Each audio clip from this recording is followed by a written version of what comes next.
Okay, Assalamualaikum semua. Bismillahirrahmanirrahim. So, for this week, so after Raya, kita continue with our lecture, even with COVID cases rising day by day. Raya macam tak raya, tapi pembelajaran still kena teruskan. Okay, so sebelum ni kita recap balik. Memulanya kita belajar the fundamental of IoT. Betul kita been expose about what is data, what is Internet of Things, okay, lepas tu apa tu sensor, actuators, right? So for this week, right, actually our chapter 7, so kalau ikut slide ni chapter 2 lah, tapi actually dia chapter 7. So it is, this chapter will discuss in more details about sensor, actuators and microcontrollers. So sebelum ni, technically kita tahu okay, apa tu sensor, apa tu actuators, apa tu microcontroller. So for this chapter dia lagi very specific, right? Apa tu sensor, actuators. So actually sensor, actuator and microcontroller ni is actually really relates to electronics sebenarnya. Okay, saya nak tanya dekat sini bila kamu dulu zaman kamu sekolah menengah, ada tak ambil dekat subjek kemarin hidup? Ada tak belajar berkenaan dengan elektronik? Pernah tak sebenarnya hands on? Buat radio ke? Kalau saya recap balik, saya kat sekolah menengah, saya punya KH, saya kena apa ni? Buat radio lah kan. Ada apa IC, ada register semua. So saya follow and everything, bolehlah buat radio. Kamu ada buat apa-apa tak berkenaan dengan elektronik? Sekolah saya tak ada, sir. Habis buat apa Kesh? Jahit? Jahit kayu. Yang lelaki macam mana tak ada elektronik? RBK ada RBK? Tak ada. Kalau kat sini ada siapa ambil fizik? Kelas fizik? Ada tak? Tak ada. Apa belajar kat sekolah menengah? Ada, sir, fizik. Okay, saya takut kan kat sekolah menengah belajar main bola je. Ada sepatutnya ada fizik, even dekat science stream pun dia ada belajar berkenaan dengan elektrik lah. So sebenarnya pada segi fiziknya, kenapa kita ada electrical charge actually? So bila kita ada atom, so dalam atom tu kita ada proton. Proton is the positively charge. Lepas tu kita ada neutron which is natural, dan kita ada elektron which is negative. Elektron yang kecil tu, right? So space between elektron dengan the core which is the proton dan neutron tu pun sangat jauh. Tapi anyhow, the electron actually dia boleh jump, dia boleh keluar daripada dia punya orbit kan. Okay, so because of the electron, so the excited particles, so bila dia dia ada pergi ke positif, right? So somehow that is actually create the electrical charge, right? So that is a bit about electrics kan, electric field. So apa kaitan dengan electronics pula? So electronic is the fields where it manipulate the electric fields tu. So somehow kalau kamu belajar pernah dengar pasal gate, logic gate, pernah ada tak? Belajar kan? Digital electronic ada tak? Logic gate ada, sir, metrik. Metrik dekat ni tak ada dekat kamu tak belajar dekat digital electronic ambil kan? Fizik ada rasanya, fizik. Fizik Masa fizik. seriously IDT 470 tak ada ambil? Ada kan? Ada. Apa tu, sir? Dekat U ke? UiTM lah, UiTM IDT 470 digital electronic. Tak. Tapi contoh kita ada transistor kan, atau kita ada gate. So somehow kita ada positif, contoh ada on off kan. So maksudnya kat sini ada elektrik tak ada, somehow kalau kita guna AND gate, so kalau ada positif, maksudnya ada charge yang tak ada charge kan, so somehow 0 1, so dia akan jadi apa, 0 kan. Kalau dia AND gate nak jadi satu dia punya output, dia kena 1 and 1 kan. So that is actually what electronic punya ni. So all the electronic things is the fundamentals to create sensors, actuators and microcontrollers. So sensor tu macam mana dia nak dapatkan environment punya readings. Contoh kita nak ambil temperature So dia memang ada actually been designed lah by electronic engineers lah. So somehow kalau contoh kalau kita nak check humidity dalam udara kita so sebenarnya kalau dalam circuit tu dia ada somehow bila ada high concentration of water droplet dalam air tu somehow dia akan buat benda tu lagi resistive. So daripada situ kita boleh gauge tinggi atau rendah kandungan air dalam environment. So itulah one of two sensors. Actuators pula kita akan buat action kepada environment. Contoh kita nak tutup aircon, nak buka lampu, kita on motor. So actuators yang paling famous atau paling common orang pakai adalah relay. Pasal for your selalunya IoT project which you are using electronic stuff, so actually the voltage is quite low, 12 volt. Tapi kalau kamu nak control motor, so motor actually dia 240 dan dia alternating current. So mana boleh kan tiba-tiba 12 volt dan nak powerkan motor, tak boleh. So actually relay is basically just a switch, right? Dia macam switch. So maksudnya bila somehow microcontroller tu buat decision, dia daripada sensor tu, dia contoh dia rasa benda tu panas or something, so dia akan trigger an actuators which is a relay. So relay tu dia akan closekan circuit of the motor. So maksudnya dia macam switch lah, dia completekan circuit motor tu, baru motor tu on. Tapi bukan motor tu being powered by your microcontroller by 12 volt, dia adalah dia punya external, dia punya separate punya power source. Okay, 240 alternating current. Okay, so itulah dia punya konsep, right? So kita try go down deeper.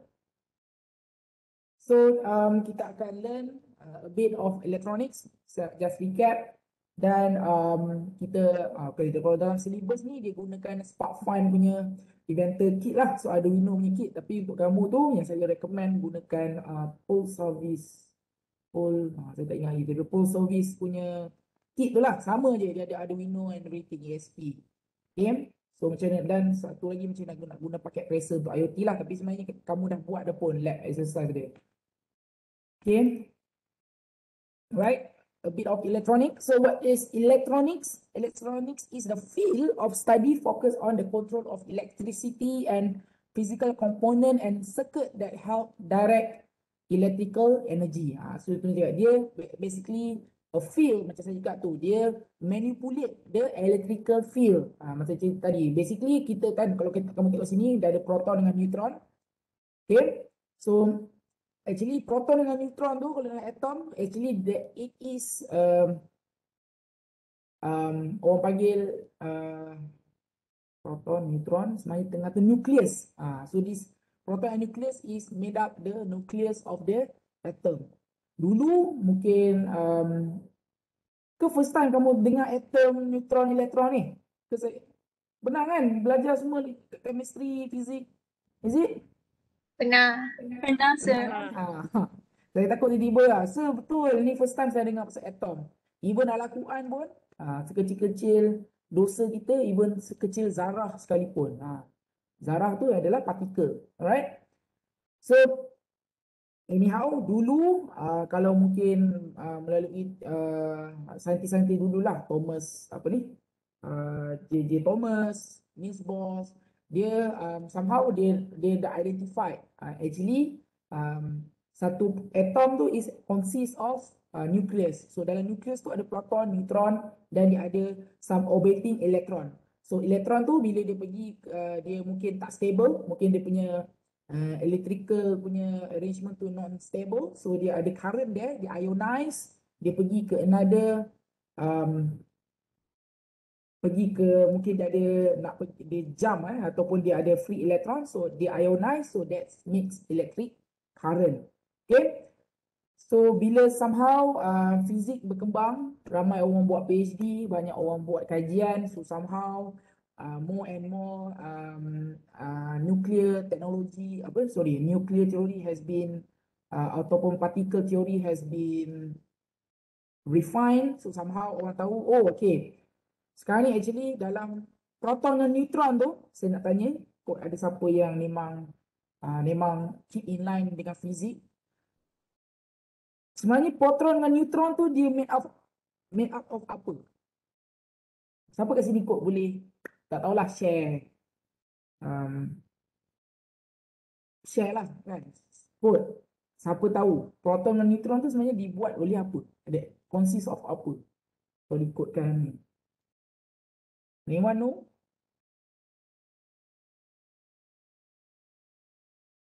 Ada siapa nak try tak?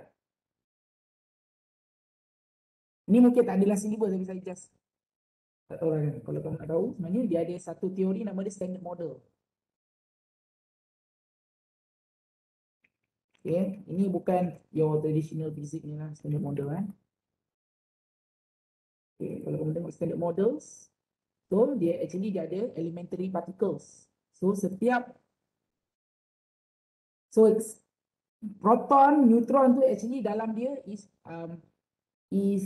actually consists of, dia ada quarks, lepton, boson and dia ada skala boson dan something, saya pun tak ambil tapi just saya ambil tahu. Dan dalam quarks tu sendiri dia ada up, charm, down, strange, bottom, top, electron, muon, faham tak? Dan juga ni boleh ke saya share ni, ke kamu tak nak ambil tahu, ni just nak belajar IoT je? Biasa boleh. Boleh? Saya nak tahu. Okey. Saya nak tanya kan. Macam mana, okey, kamu pelik tak? Macam mana sesuatu benda tu dia ada berat? Kenapa dia ada mass? Okey, kamu tahu kita kenapa kita ada berat? Pasal contoh kat bumi ni, kita punya mass, our mass is being times to our tarikan graviti bumi. Tarikan graviti bumi is around 10 or something. So, contoh kalau berat saya adalah 90 kilo, saya gemuk lah, 90 kilo, sebenarnya saya punya mass mungkin around 90 bagi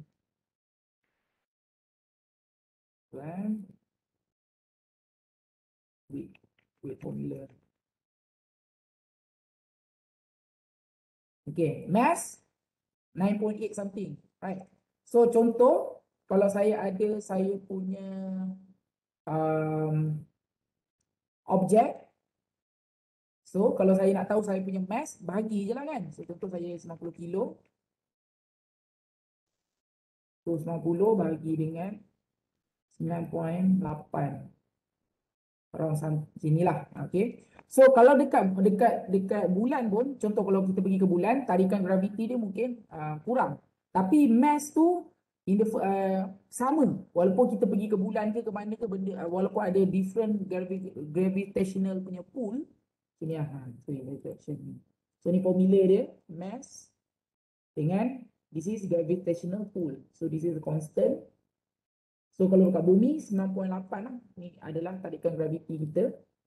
So kalau dekat bulan mungkin tarikan graviti dia mungkin lagi lemah lah, mungkin dia 2.7 or something. Okay, anyhow, benda yang constant is mass, so everything has a mass kan. So kamu tak, macam mana cakap adakah kamu curious kenapa benda setiap benda ciptaan Allah ni ada mass? Kenapa apa yang buat kita ni ada berat? Maksudnya apa yang membuatkan kita ni ada mass? Siapa kat sini ikut curious? Kenapa kita ada mass in the first place? Kan? So kalau ikutkan standard model punya teori, okay, so kenapa everything has a mass? Dia sebenarnya ada Higgs fields. Ni kat sini. Dia actually baru jumpa teori ni. dia jumpa dekat apa ni particle accelerator dekat CERN. So somehow dia tahu yang somehow bila all these particles dia lalu dekat Higgs fields tu, okay? Bila dia lalu dekat Higgs fields, bila bila benda tu berat, so mungkin dia ada banyak partikel. So bila dia lalu kat Higgs field tu, dia jadi slow atau lambat, itu yang membuatkan benda tu ada mass and ada different kind of dia ada variety of mass lah. So itu kenapa kita ada berat in the first place. Okay, so itulah current standard model ni. So actually macam ni dia boleh tahu semua ni, proton, neutron dalam dia ada apa lagi actually. So dia orang macam ni dia tahu all of these elementary particles. So dekat barat kan, kat Malaysia tak ada kot, tapi kalau kat barat dia orang ada particle accelerator. Kalau pernah dengar lah dekat CERN.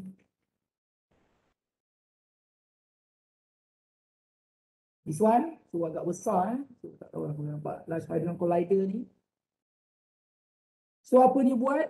Dia ada two particles, dia just smash it together. Dia somehow dia ada satu kat sini, satu dia pecah, dia smash it together. So bila dia smash, so dia pecah, so dalam tu dia boleh tahu apa actually dia elementary particles. Anyhow, so this is the fundamentals to electronic actually. Pasal electronic is all about electron tadi. Okay, balik kepada kita punya lecture.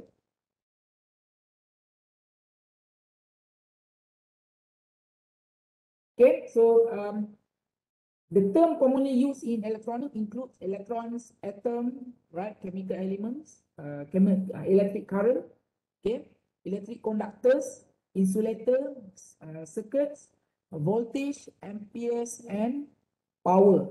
Okay, so kena tahu lah semua ni kan. Benda ni sebenarnya kamu dah belajar pun dalam science stream. Okay, kalau beza dia, siapa kat sini tahu apa tu actually voltage? Apa beza voltage dengan current? Siapa kat sini tahu, ada tak ada background elektronik ke kat sini?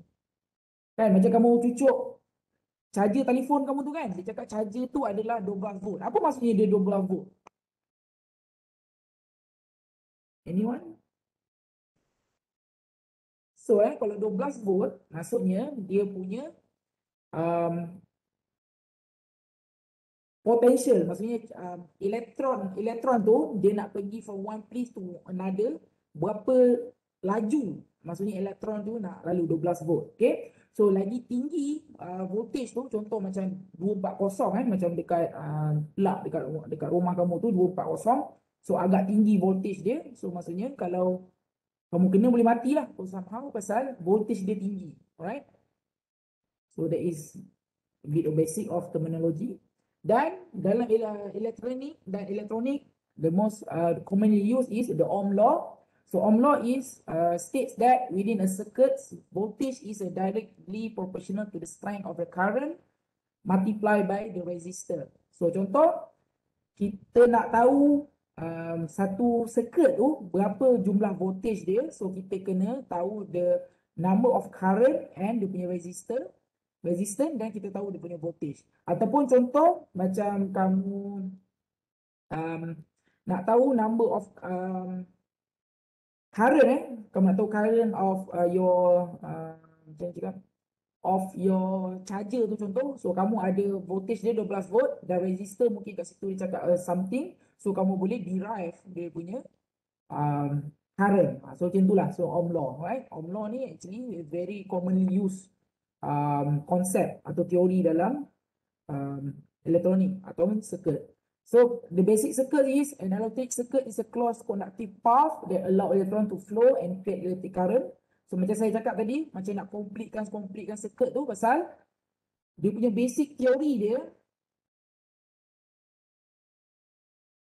Okay, contoh kamu ada bateri kat sini. So this is battery. So kamu ada positif, negatif, contoh terminal dia. So let's say kamu kat sini ada lampu bulb. Okay, so complete circuit. Contoh kat sini ada switch.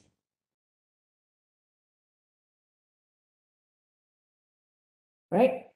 So kalau kamu open, kamu tak tutup switch tu, kamu open the switch, so elektron maksudnya tak boleh flow daripada positif ke negatif. Tak boleh kan? So bila once kamu complete the circuit, kamu tutup switch tu, elektron boleh flow from positif to negatif. So bila dia flow, then dia boleh buat do work. Okay, so berapa laju, maksudnya berapa laju elektron ni here to here, dia punya potential is voltage. Okay, dan bila dia lalu contoh kat bulb ni, so bulb ni akan buat some resisting, dia akan resistor tu, itulah resistor punya, dan the current tu is how many energy, so somehow dalam circuit tu, right? Sama juga konsep macam kamu buat IoT tu, kan kamu ada LED, right? So LED kamu connectkan dengan GPIO pin dan kamu connectkan dengan satu ground. So GPIO pin tu dia akan bagi 3 volt contoh. So 3 volt tu dia akan bila kamu nak on LED tu dia akan bagi current lah. Kalau tak ada dia tutup. Sama je konsep ni, right? Ada soalan ke? So, kalau ampere? Macam mana? Ampere. Oh, ampere lain. Dia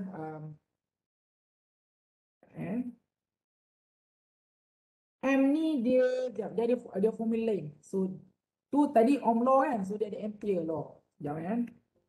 Saya pun lupa sebenarnya. Sekejap kan.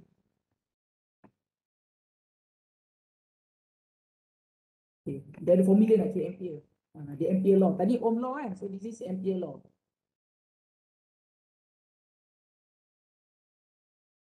Okay. So ampere law is the magnetic fields in space around electric current is proportional to the electrical current reserved at its source, just as an electrical field in space is proportional to the charge reserved as its source. So Ampere law states that for any closed loop or path, the sum of the length element times the magnetic fields in the direction of the length element is equals to the permeability times the electric current enclosed in the loop. So senang cerita, tak tahulah kamu pernah belajar ke tak, tapi kan kalau kamu belajar dalam fizik, kalau contoh kamu nak tahu dia punya dekat mana current, dekat mana dia punya magnetic field semua kan, pernah tak dia buat kamu punya cikgu minta buat tangan macam ni tu, ada tak? Ataupun pegang grip macam tu. So maksudnya kalau macam ni, contoh kalau saya pakai yang dia punya ada tak grip, macam grip tool ni, so yang mana ni, so ini yang menunjuk current tu dia akan flow daripada sini ke bawah, dia akan complete dengan circle. So here yang tepi ni adalah dia punya apa electromagnetic punya field lah. Okay, so ampere law ni selalunya orang gunakan contoh macam orang nak buat relay tadi bila dia completekan circuit tu dia akan buat some bila dia macam ni kan, so dia akan buatkan some magnetic fields macam ni. Okay, boleh. So Ampere law. Ampere law is actually for the ni magnetic fields tu. Tu dia punya law tu. Boleh ni, this one. Okay, sir.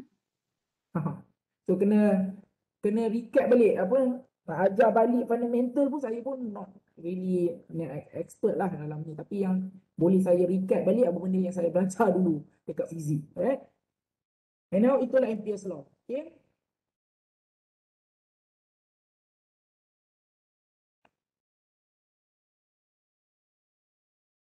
Okay. Again, tadi basic theory sebenarnya saya tunjuk tadi. So ada bateri, contoh 6 volt. So resistance is measured in ohm, right? So the current flow from positive to negative. Okay, the volt provide the current, so dia ada resistor kat sini. Dan kat sini LED, dia do some work. So inilah dia nak completekan circuit ni. Yang penting dalam elektronik, dia mesti nak completekan circuit ni. Kalau tak complete, dia tak boleh nak do any work. Alright? Kalau kita ada resistor yang terlampau tinggi pun, mungkin voltage dia tak cukup. So somehow, dia amount of current dia tak boleh nak through from positive to negative kalau dia punya resistor terlampau tinggi. Okay. Dan kita juga ada konsep of series dengan parallel circuit. Kalau tadi this is actually a series. Okay. Semuanya dalam satu hitam ini. So kita boleh buat juga parallel, tapi parallel dia akan ada, bukan different law lah, maksudnya dia akan bahagikan. So contoh macam series, here, from positive to negative, dia flow. So bila dia completekan circuit, so dia akan buat satu work here. So kita anggap mentol ni is actually resistor pasal dia kat mentol dia do some work kan. So mentol tu dia akan bagi some resistance kat situ, right? So ni dalam series. Kalau kita buat dalam parallel, okay, kalau macam ni dia akan bagikan work tu. Okay, so current flow from battery terminal but split as a junction which lead to parallel pathway. So components connected along each pathway is to get their own share of current, right? So ni parallel memang kita ada series circuit dan parallel circuit. Dan kita juga ada konsep of passive, active, linear and non-linear. So for active circuits contain active component, so they rely on external power source to control the current flow. So kalau passive circuit contain a passive components which incapable of controlling current flow. Kan? So passive circuit ni senang cerita dia tak ada switch, right? So maksudnya dia just macam mana cakap dia boleh tinggikan resistance, dia boleh tinggikan resistance atau something, tapi dia tak boleh nak totally shut off. So kalau selalunya dalam passive circuit, kita akan gunakan passive component. So passive component is kita ada resistor, inductor ataupun capacitor. Kalau resistor ni, dia contoh kita nak slow down kan circuit tu, kita akan letak resistor lah. Contoh kalau kita tak nak, contoh LED tu dia hanya boleh support 3.3 volt, tapi kita supply 5 volt. So kalau kita nak down kan, maksudnya kita nak kurangkan volt tu, kita akan letakkan resistor, right? So bila kita letak resistor, so kuranglah. So bila pergi ke LED tu, tadi LED tu meletup. Ataupun kita juga ada capacitor. So capacitor is actually an electronic device which dia boleh simpan current. So dia bila current pergi ke capacitor, capacitor tak terus keluar kan, dia boleh simpan dulu, dia hold the potential. Dan mungkin kita ada juga capacitor yang boleh release sikit-sikit, right? Kita juga ada inductor. Bila kita buat inductor macam ni, dia akan buat, ni dia lalu ampere, ada guna ampere punya law. So bila electrical field, electrical punya current dia lalu dekat, dia buat macam ni. So dia akan, di sekeliling ni, dia akan keluarkan magnetic fields, right? Dan kita juga ada active circuit, right? So dalam active circuit, kita akan gunakan active component. So dalam active component, kita ada diode, transistor. So bila kita ada active, macam tadi passive, dia tak control the flow of the current. So kalau dalam active, kita memang boleh control. Contoh macam diode. Kalau diode, the elektron bila dia nak flow, dia hanya boleh flow one way. Faham tak? Diode one way, maksudnya bila dia positif ke negatif, dia hanya boleh lalu ke sini je. So contoh bila nak patah balik, tak boleh. Itu memang diode dia boleh ubah dia flow. So kalau macam transistor, kita ada, so transistor is the building block of logic gate. So bila transistor ni kita boleh buat supaya bila electrical charge tu, mungkin dia pergi kat satu kaki ni, mungkin another kaki ni ada charge, ni tak ada charge. Faham tak? Dia boleh ubah the flow. So dia jadi aktif. Sama juga dengan SCR. SCR ni jujurnya tak pernah guna lah. Tapi so this is example of aktifnya component for active circuit. Dan juga kita kena tahu dalam dalam elektrik kita ada direct current dan alternative current. Okay? So yang dalam kamu punya microcontroller yang kamu connect dengan LED tu semua, dia adalah direct current. So contoh macam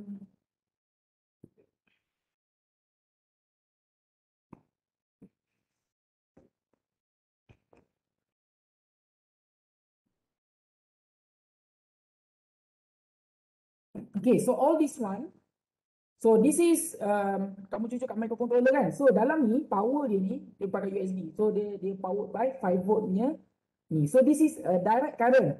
Tapi contoh macam mana kamu nak powerkan dia? So kalau kamu cucuk dekat port USB komputer kamu tu, sebenarnya komputer kamu tu dia been powered by plug kan. Plug tu adalah alternating current. So alternating current pergi ke power supply komputer kamu, so dekat dalam power supply komputer kamu tu dia ada transformer dia akan tukarkan daripada alternative current kepada DC, direct current, baru dia bagi ke power kepada kamu punya microcontroller. Ataupun kalau kamu nak directly connect dia dengan plug, kamu kena pakai apa? Kena pakai dia punya adapter kan, macam ni.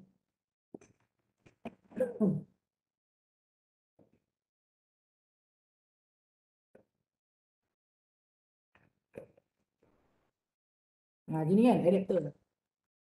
So adapter ni kamu masukkan dengan alternating current 240, tapi dalam ni kalau kamu buka dia ada apa? Transformer So dia akan step down kan dia. So kalau kamu tengok kat sini dia punya rating, input dia AC 100 to 24 volt dan dia akan outputkan 5 volt.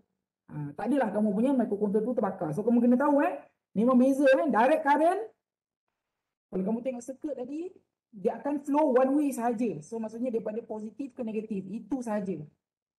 Kalau alternating current, dia ada frekuensi dia. So mungkin from positif to negatif, dan tiba-tiba dia akan jadi pula negatif to positif. Dia patah balik. Nah, pergi sini. So dia punya frekuensi of dia tukar balik positif ke negatif tu semua kan. So kalau kamu perasan, kamu tengok kat kamu punya charger, dia akan tulis kat sini berapa frekuensi. So kalau dekat Malaysia, frekuensi kita adalah, if I'm not mistaken, dia 50 Hz. Okay, frekuensi dia. Maksudnya dalam satu saat, berapa frekuensi dia tukar daripada this flow from here to here. So alternating current dia akan bertukar. Right? Ada soalan ke?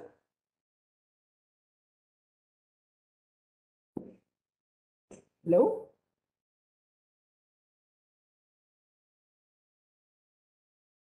Okay ke? Okay, saya tak ada. Okay, so in DC current, electron flow in one direction. So macam battery, power supply, thermocouple, solar cells, mostly is DC. Kalau AC tu yang kamu ambil daripada plug tu memang dia AC. So flow periodically reverse in reverse direction. Dia akan positif ke negatif, negatif ke positif. Okay. So hydroelectric plant generate AC. Jangan cakap hydroelectric plant dia. Even macam apa ni dekat jana kuasa elektrik So macam contoh dekat stesen jalan kuasa elektrik dekat Parker contoh. So dia ada some diesel engine. So somehow dia akan putarkan motor. So somehow dia nak generate electricity. So dekat situ dia akan generate AC. Right?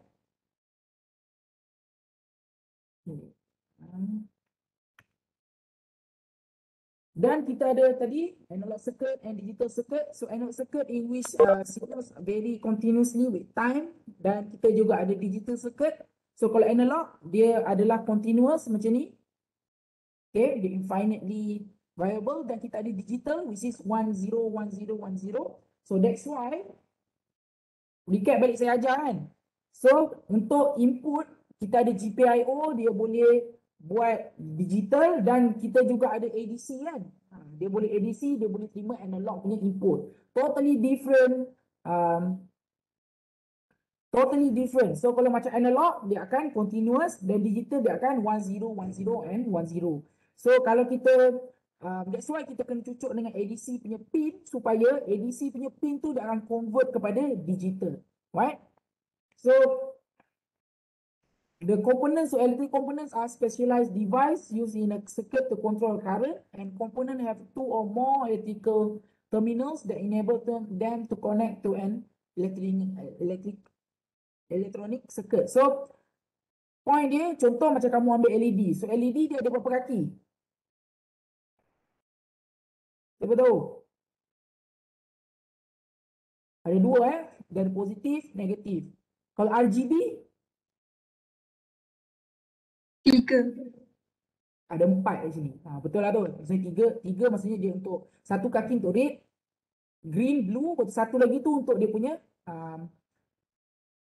ground tu. Maksudnya dia punya positif. So maksudnya dia ada 4.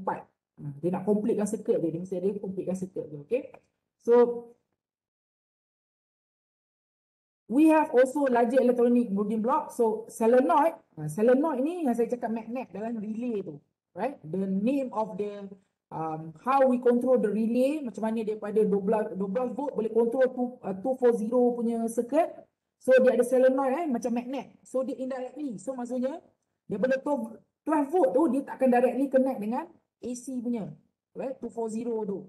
So actually dia ada some magnet kat situ. So magnet tu yang akan on off, yang akan completekan circuit 240 tu, right?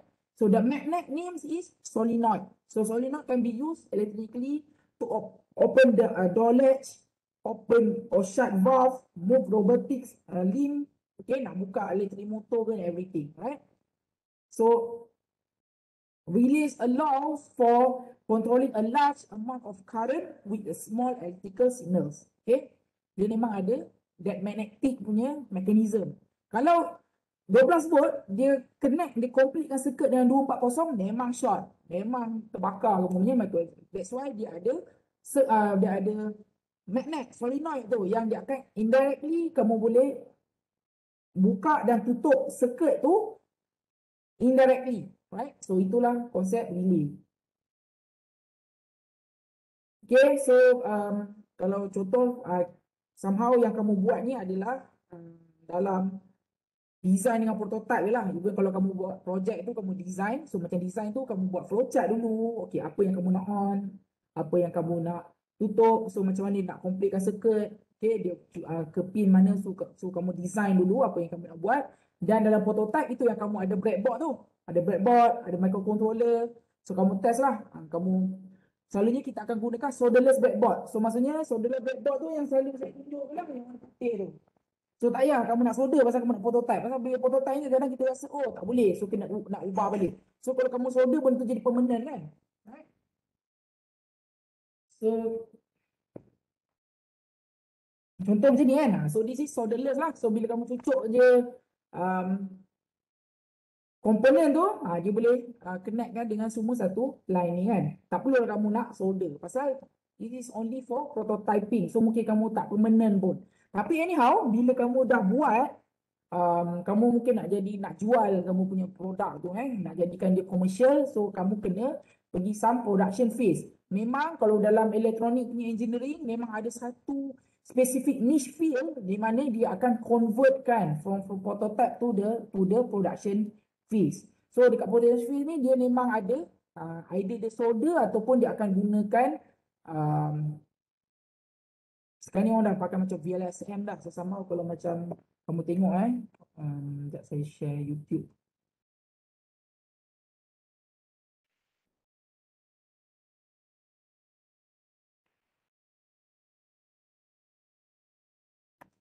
So mungkin kalau kamu tengok dia punya, so ni dah production lah. So somehow mungkin dia nak buat motherboard komputer tu, dia design tu sama. Tapi anyhow nak jadi commercial, dia memang ada specific production plan. So somehow dia tak adalah nak ada, dia memang very highly mechanized and automated punya proses. Dia nak jadikan benda tu commercial. Sekejap tukar.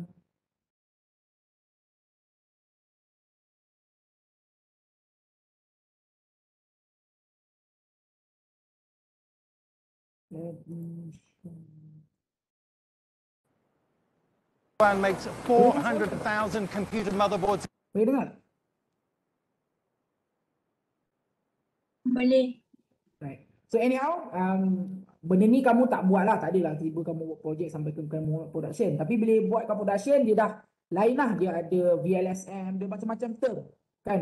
VLSM, lepas tu dia ada PCB, lepas tu dia ada konsep of macam 5 nanometer, 6 nanometer, so totally lah. So memang kita tak ajar pun.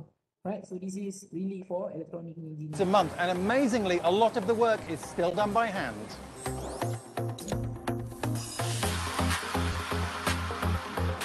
Gigabyte's Nanping factory, about 45 minutes west of Taipei, is the only motherboard factory left in Taiwan. 1,200 employees work here, installing, assembling, checking and packaging motherboards before they're sent out to stores.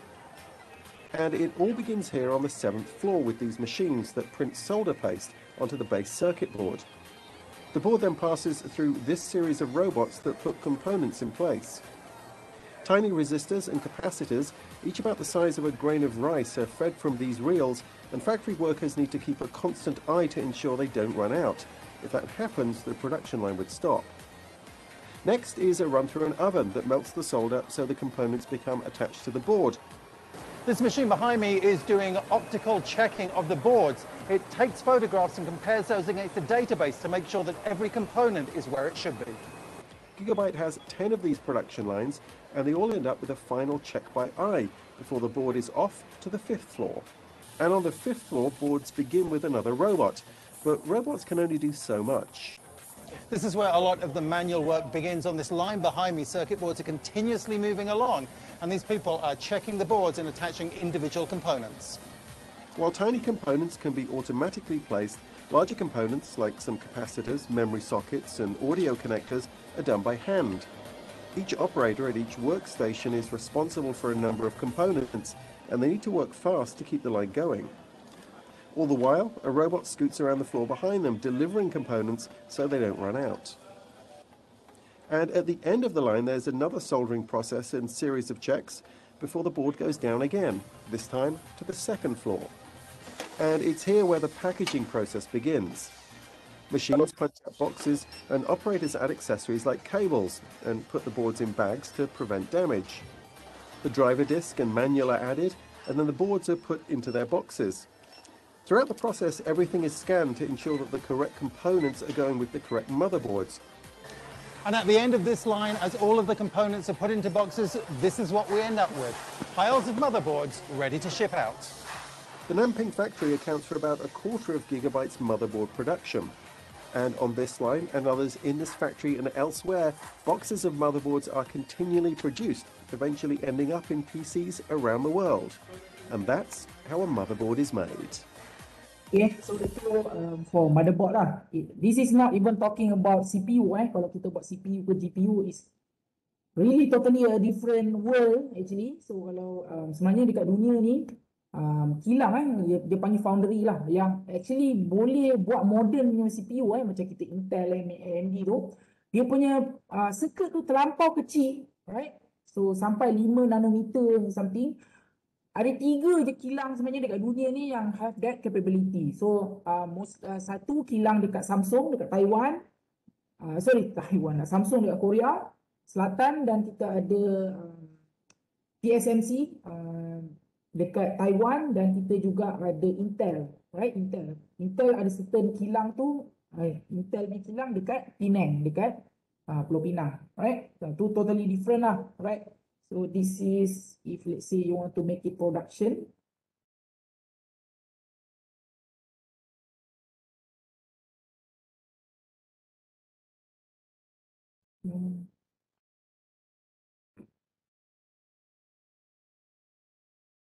Right, so kita teruskan. Ada soalan ke tadi?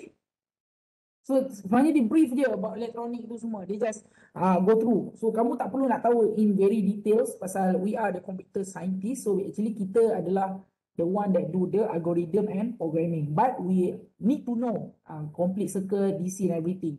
Pasal nanti bila kalau kamu tak tahu tu, contoh kamu ada microcontroller Arduino tu kan, tiba-tiba kamu connect directly dengan plug rumah tu. Mau tak terbakar kamu punya Arduino tu kan. Right? So kena tahulah apa tu DC current, ada alternating current, right? Ada digital signals, analog signals. So benda tu basic kena tahu. Okay? So seterusnya microcontrollers. So kalau dalam syllabus ni dia pakai SparkFun, tapi kamu saya suggest benda lain lah. So ni yang kamu tahu. So kita ada breadboard. So nombor 1 ni breadboard. So this is the microcontroller. So dia gunakan Arduino. So actually for this one is Arduino Uno. So dia Uno dia tak ada built-in dengan wireless chip ESP8266. So dia kena beli some dia panggil apa ni, Arduino punya head lah. Okay, Arduino ni tapi yang saya suggest tu dia kecil tapi dah terus ada wireless punya interface ESP. So dia ada kat sini, dia ada motor, ada USB cable, dia powerkan tu betul, dia ada LCD, ada button, LED, ada water pump. Okay, so beres lah sebab kita nak buat IoT punya prototyping. Okay, so this is for, again, I'm reiterating myself, so this is for prototype. So let's say contoh kamu dah buat sistem IoT smart home ke semua, somehow code kamu dah jadi, testing and everything, bila kamu nak jadikan dia commercial, kamu sebenarnya kena go through with OEM punya manufacturer. So OEM manufacturer dia ada dia punya engineer dia, production engineer. Somehow dia akan turnkan all of this prototype into the real production ready punya circuit, right? So Arduino microcontroller is a popular microcontroller for prototyping. So instruction for Arduino are programmed using IDE. Ini kamu dah buat banyak kali dah. So dia ada Arduino punya IDE tu, right? So if you let's say want to build a simple circuit, so this one dia pakai bateri lah, tak ada microcontroller kan. Tapi kalau kamu ada microcontroller tu boleh can be powered by battery ataupun 5 volt punya source. So microcontroller tu dia akan jadi macam a controller lah, nama pun microcontroller kan. So somehow dia boleh dekat pin ni nak keluarkan elektrik, tak nak keluar. So dia based on apa algorithm yang kamu buat dalam kamu punya Arduino punya code tu. Okay. So writing a code, program written using Arduino punya IDE and sketch are saved in the file extension of ino.ino tu, right? Kalau kamu dah buat lab yang sebelum ni, kamu tahu memang nama Arduino punya file tu extension dia .ino. So the sketch keyword can be divided into main category type. So kita ada structured, values, constant and function. So keyword kita ada void, setup, loop, dan saya dah terangkan benda ni setup dia akan hanya run sekali, loop tu dia akan ulang selagi kamu punya microcontroller tu being turn on, selagi dia ada power dia akan ulang dia dekat loopnya function, right? So saya dah ajar dah ni. Okay, ada soalan ke setakat ni?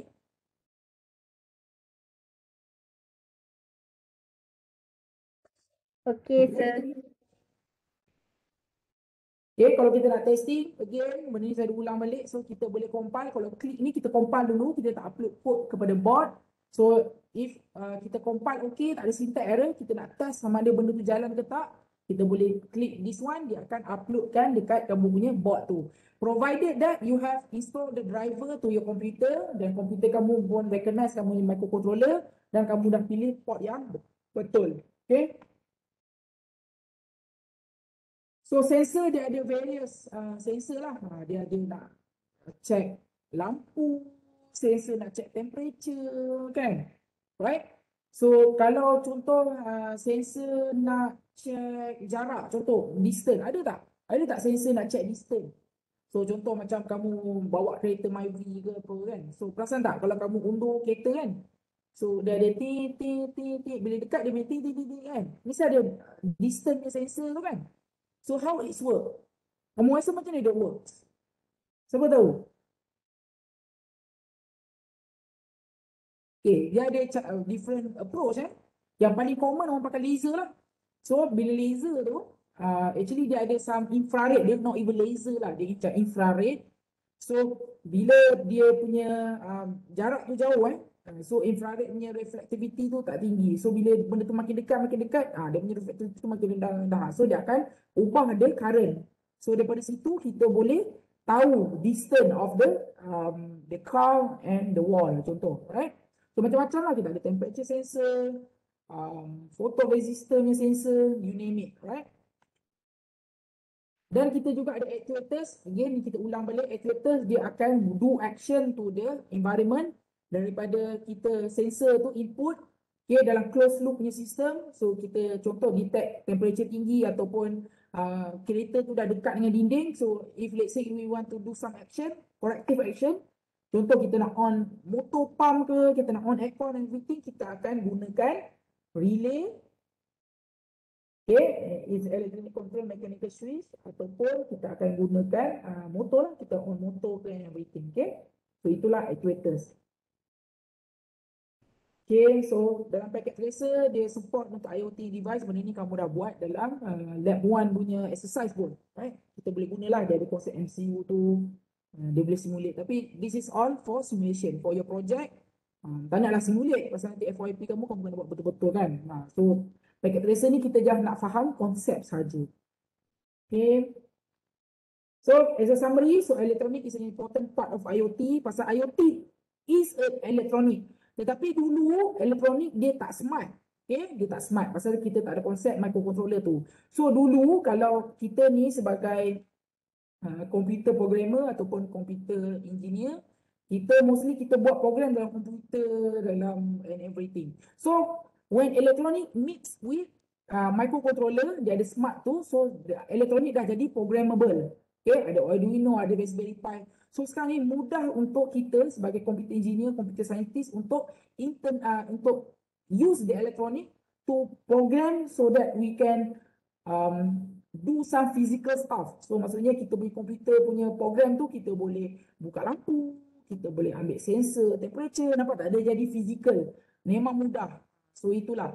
So IoT is basically electronic. So with the combination of microcontroller, so now it make computer scientists, computer engineers easier to control the environment, right? So itulah come up with IoT. So IoT devices are often built from scratch. Therefore, understanding electronic concept, component, and technology is very critical. So it is also important for IT professional to be able to read and create electronic schematic. So kamu mungkin sebagai computer engineer mungkin tak perlulah sampai kamu nak buat sensor tu, okay, tahu voltage and everything. Tapi kamu kena tahu basic, right? Tapi yang penting yang kena titik beratkan adalah kamu punya coding tu, kamu punya algorithm tu, right? Dan kalau ikutkan syllabus, dia gunakan SparkFun punya kit ni untuk membantu. So untuk kamu, saya suggest guna Puzzleviz lah pasal dia kecil dan dia ada semua benda dan dia murah. Kalau SparkFun kit ni bukan murah harganya. Kalau tengok, sekejap pasal dia gunakan Arduino yang original. Okay? Dia bukan OEM pun.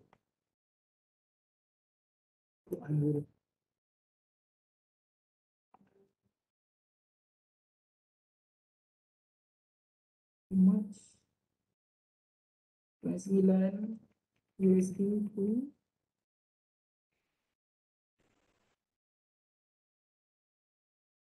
Hampir 500. Okay. Dan this is not even ada ESP8266 pun. Dia tak boleh nak connect dengan Wi-Fi pun. Kan harga sangat mahal. Right?